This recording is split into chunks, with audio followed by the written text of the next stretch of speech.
जय श्री कृष्ण कहते हैं, इंसान को आज नहीं तो कल अपने कर्मों का फल मिल ही जाता है। ज़िंदगी में अगर किसी के लिए भलाई की है तो हमारी ज़िंदगी में भी अच्छा ही होता है। और अगर किसी की राह में कांटे बोए हैं तो कभी ना कभी उसका फल हमें मिल ही जाता है। ये कहानी एक तानाशाही के ऊपर है। अरे ओ महारानियों, यहाँ तुम्हारे महलों की तरह नौकर नहीं हैं, काम कर लो। शांति की यह रौबदार आवाज़ सुनकर उसकी दोनों देवरानियाँ आशा और सुनीता अंदर तक कांप जाती थी। जरा से फुर्सत के पल भी वो दोनों एक साथ नहीं गुजार सकती थी। दोनों के पति कमल और सुशील उनके बड़े भाई रामचरण के साथ एक ही दुकान पर काम करते थे। बात दोनों तरफ एक जैसी थी। वहाँ दुकान पर दोनों भाई अपने बड़े भाई से एक शब्द नहीं बोल सकते थे, और यहाँ घर पर दोनों अपनी सास कम जेठानी से एक शब्द नहीं बोल सकती थी। सास को तो दोनों ने देखा ही नहीं था और जेठानी केवल नाम की ही शांति थी। दोनों भाइयों का रामचरण के आदेश पर दुकान के काम में पिले रहना और घर में शांति के आदेश पर आशा और सुनीता का घर के काम में पिले रहना अब नियति बन चुका था।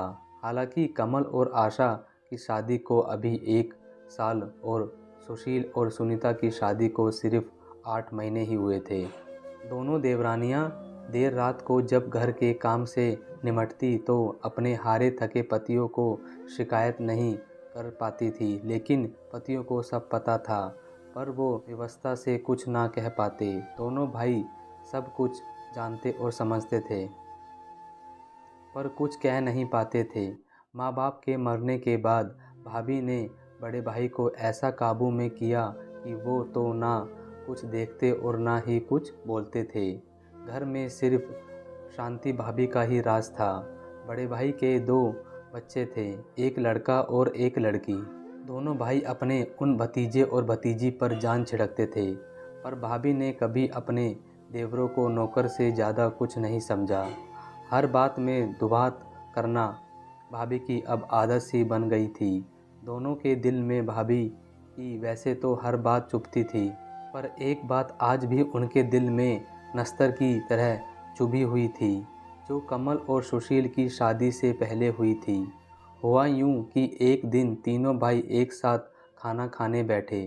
भाभी ने बड़े भाई को खूब देसी घी में चुपड़ चुपड़ कर रोटियां खिलाई, और जब कमल और सुशील खाना खाने बैठे तो देसी घी का डिब्बा एक तरफ रख दिया और डालडा से रोटी चुपड़ चुपड़ कर दोनों भाइयों को खिलाने लगी।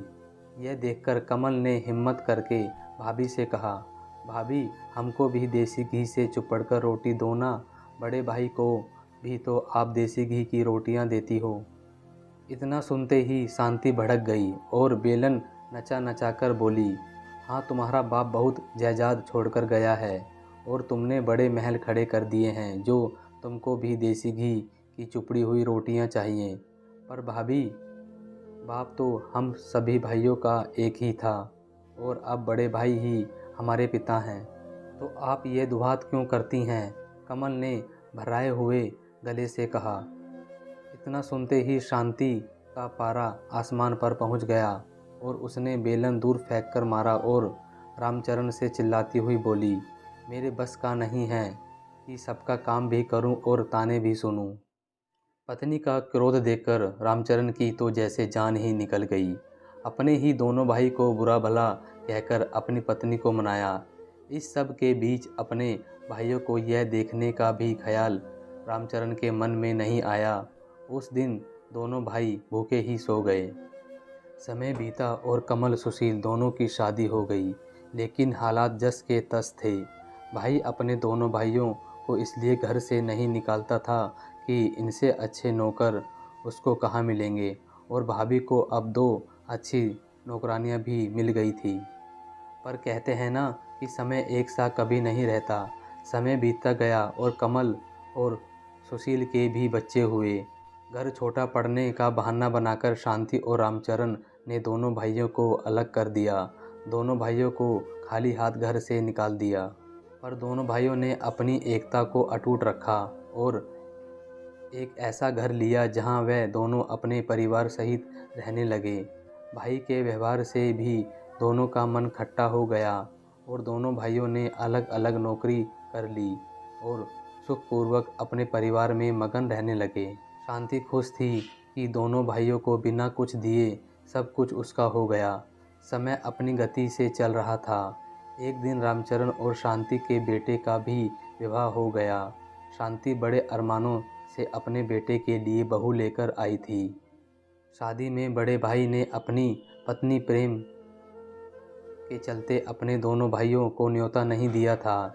इधर कमल और सुशील ने अपने बड़े भाई भाभी से रिश्ता तो नहीं तोड़ा था, पर वो रिश्ता अब ऐसा था जैसे बिना खुशबू के फूल, लेकिन अपने किए कर्म सामने ज़रूर आते हैं।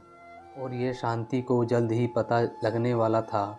समय ने करवट ली। रामचरण अब बीमार रहने लगा था और ज़्यादातर घर पर ही रहता था। दुकान अब बेटे ने संभाल ली थी। एक दिन बेटा खाना खा रहा था और बहू बड़े प्यार से खूब घी चुपड़ चुपड़ कर अपने पति को रोटियां खिला रही थी। शांति रामचरण के पास बैठी हुई यह सब देख रही थी। बेटे के खाना खाने के बाद रामचरण खाना खा रहा था और शांति उसके साथ ही बैठी हुई थी। बहू रोटियां बनाकर रामचरण की थाली में रखती जा रही थी। रोटियां नाम मात्र की चुपड़ी हुई और जली जली सी बन रही थी। पर कहते हैं ना कि बंदर कितना भी बूढ़ा हो जाए, बुड़की मारना नहीं छोड़ता। और इसी नीति के अनुसार शांति ने अकड़ कर बहू से कहा, क्यों री, यह रोटियां कैसे बना रही है? तेरी माँ ने क्या ऐसी ही रोटी बनानी सिखाई है? बस इतना सुनना था कि बहू रानी रसोई से बेलन लहराती हुई आई और शांति पर बरस पड़ी। देखो सासू माँ, मेरी माँ पर मत जाना। और रही बात मेरी माँ ने क्या क्या सिखाया है, तो उन्होंने जो सिखाना था वो सिखा चुकी। अब मुझसे बात करो। और क्या हो गया जो ज़रा सी रोटी जल गई? खा लेंगे तो कुछ हो तो नहीं जाएगा? जो सारा दिन अपना हाड़ पेले रहता है दुकान पर, उसका ध्यान करूं या इनका जो सारे दिन घर में पड़े रहते हैं? रामचरण खाना बीच में ही छोड़कर अपने कमरे में चला गया।